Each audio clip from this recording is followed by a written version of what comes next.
BSM vierde danscompositie 2020. Zou je me misschien meer kunnen vertellen hierover? Oké.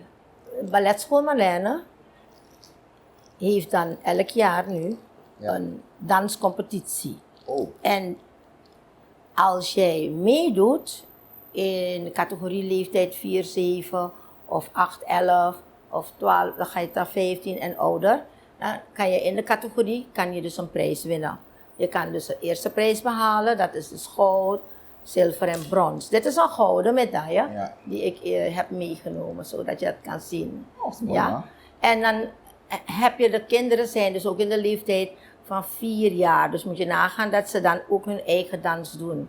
Dit jaar, dit is de 4e, dit jaar hadden we niet de kans dat de kinderen met elkaar mochten dansen of met de Rio of met de hele groep. Dus ze hebben allemaal solo's gedaan. En we hadden ook wel duetten gehad, maar die duetten waren van zusters. Oh. Dus dat is wel, ja.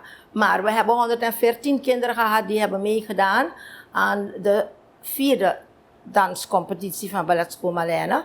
En het was gewoon geweldig. We hebben natuurlijk alle regels van COVID gehanteerd. En de kinderen hebben dus ook een hele prettige tijd gehad. Want ze waren dus creatief bezig. Ze mochten hun eigen ding doen. Ze mochten hun muziek uitzoeken. Hun ouders hebben hun kostuum voor hun bedacht met hun samen. Dus het is eigenlijk toch een hele belevenis geweest tijdens deze hele periode.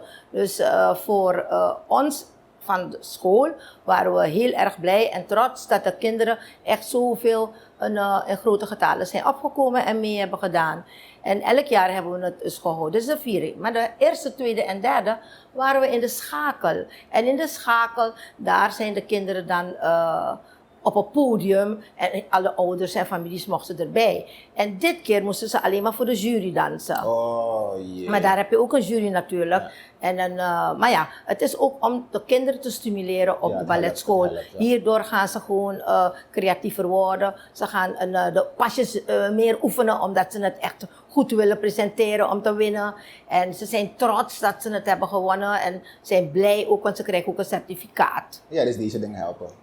Ja, dit is alleen maar als stimulans binnen de school. Sowieso. Maar het is niet dat we al, weet je, nationaal zijn. Want ik zie een danscompetitie eigenlijk nationaal, dat je alle districten de kinderen hebt die dus dans doen. Nee. En anything wat je dus hebt, moet je kunnen brengen.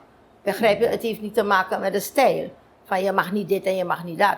Maar dat zou dus eigenlijk nog kunnen uitgroeien. Jij bent jong, misschien kan je daaraan werken. Ja, laten we kijken wat de toekomst voor ons heeft. This is another Supreme production. Supreme TV. To entertain, to inform, to inspire.